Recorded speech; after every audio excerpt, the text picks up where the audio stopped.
Assalamualaikum warahmatullahi wabarakatuh. Perkenalkan, nama saya Afifah Syahna dari 10 TKP 2. Saya ingin memberitahu pengertian organisasi kantor. Secara etimologi, istilah organisasi berasal dari bahasa Yunani, yaitu organon, atau dalam bahasa Latin organum, yang berarti alat, bagian anggota, atau badan.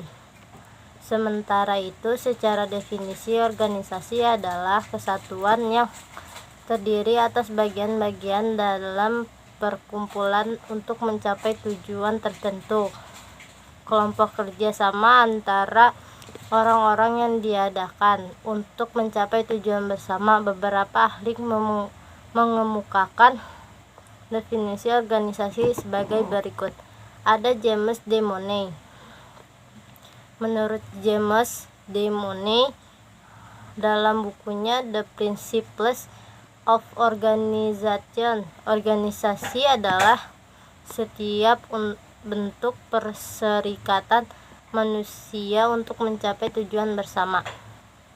Yang kedua ada Chester I. Barnett. Chester I. Barnett mengemukakan dalam bukunya The Function of the Executive bahwa organisasi adalah suatu sistem mengenai usaha-usaha kerjasama yang dilakukan oleh dua orang atau lebih. Yang ketiga ada J. William Scully. Sementara itu, menurut J. William Scully, organisasi adalah suatu penggabungan dari orang-orang, benda-benda, alat-alat, perlengkapan ruang kerja, dan segala sesuatu yang bertalian dengannya. Yang keempat, kamus administrasi. Dalam kamus administrasi dinyatakan bahwa organisasi adalah suatu usaha kerjasama dari sekelompok orang untuk mencapai tujuan tertentu. Organisasi memiliki ciri-ciri: 1. Terdiri atas sekelompok orang. Kedua, terdapat kerjasama yang berlangsung di dalamnya. 3. Memiliki tujuan yang hendak dicapai. Oleh karena itu, untuk mencapai semua tujuannya, sebuah perusahaan juga harus memiliki organisasi yang disebut sebagai organisasi perkantoran. Ada 5 fakta yang terdapat dan langsung dalam organisasi perkantoran. Kelima fakta tersebut adalah sebagai berikut. Setiap organisasi perkantoran pasti mencakup sumber daya manusia yang terlibat dalam interaksi sosial. Yang kedua, interaksi dalam sistem sosial tersebut tersusun dalam sebuah struktur yang menjamin pemerintah dan laporan. Yang ketiga, sebagai suatu sistem terbuka. Yang keempat, setiap orang dalam organisasi perkantoran memiliki tujuan individu yang menjadi alasan dari tindakannya.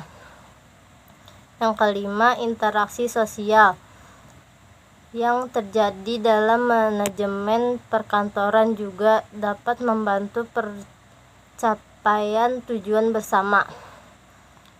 Berdasarkan 5 fakta tersebut dapat dikemukakan bahwa 1. Organisasi perkantoran adalah suatu proses interaksi antara orang-orang di dalam kantor untuk mencapai tujuan tersebut.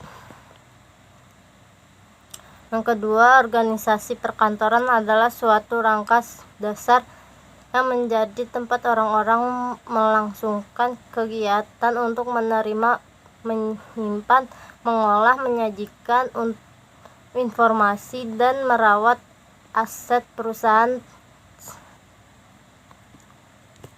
Yang ketiga, organisasi perkantoran mencakup susunan staf. Ada prinsip-prinsip organisasi kantor dari Dr. S. M. Manulang. Prinsip-prinsip organisasi berikut. 1. Prinsip perumusan tujuan. Ada pedoman arah organisasi organisasi itu akan dibawa. 2. Landasan organisasi. 3. Menentukan jenis kegiatan yang ada dilakukan. 4. Menentukan program, prosedur, koordinasi, integrasi, simplikasi, sinkronasi, dan mekanisasi. Yang kedua, prinsip pembagian kerja. Di dalam sebuah organisasi, pembagian kerja atau tugas keharusan mutlak tanpa adanya hal tersebut.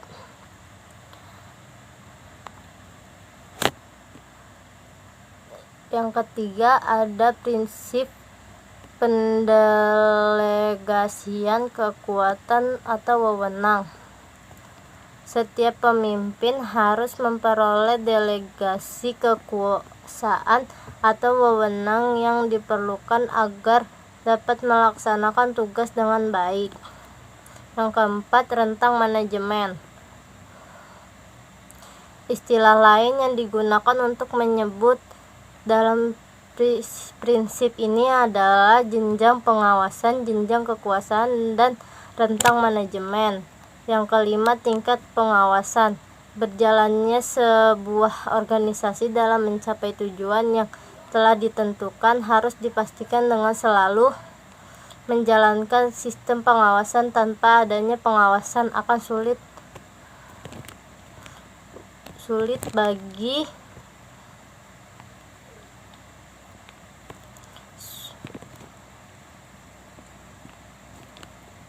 suatu organisasi untuk mencapai tujuan.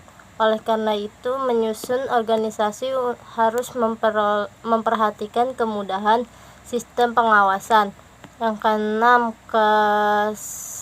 kesatuan pemerintah dan tanggung jawab. Dalam sebuah organisasi, seorang bawahan biasanya mempunyai atasan. Melalui atasan tersebut. Yang ketujuh, koordinasi. Prinsip yang tidak kalah pentingnya dalam koordinasi adalah prinsip koordinasi. Prinsip koordinasi adalah usaha mengarahkan kegiatan seluruh unit-unit organisasi agar tertuju pada pencapaian tujuan organisasi secara keseluruhan. Sekian dari saya. Wassalamualaikum warahmatullahi wabarakatuh.